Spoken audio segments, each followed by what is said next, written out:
Colossians 3:5.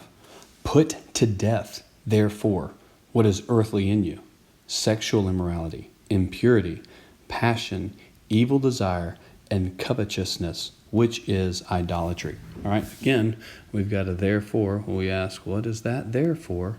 Well, we have died, and our life is hidden with Christ in God. So because, and even before that, we have been raised with Christ. So we have died with Christ. We have been raised with Christ. So he's saying, seek the things that are above, set your minds on heavenly things.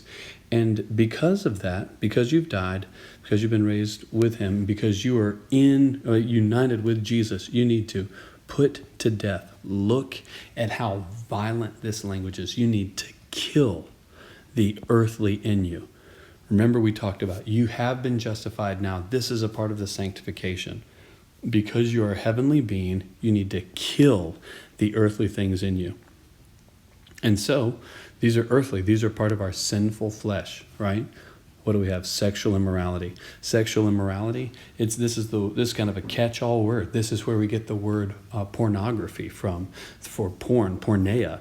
This is sexual immorality. And simply put, this is any type of sexual activity that's not in marriage. So if there is some sort of, if you're asking a question about an activity, is it right or wrong for a Christian to do this? Is it sexual?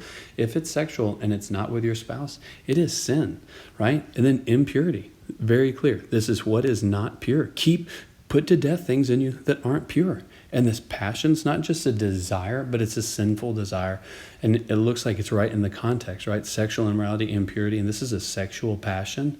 And then evil desire, right? If you're seeking the things that are above, if you're setting your minds on heavenly things, then the evil desires that you have, desiring evil things or in an evil way, and that's wrong. You need to put that to death. You need to kill it. When you find that welling up inside you, you need to kill it.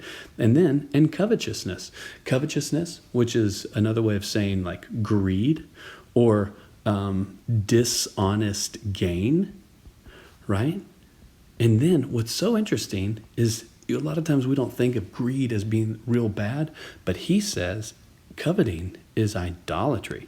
Okay. That's super confusing, right? Because wanting something, desiring something, how is that idolatry? Well, think about it. If you are desiring something so much that it becomes, I'm not going to be happy, I'm not going to be satisfied unless I have this.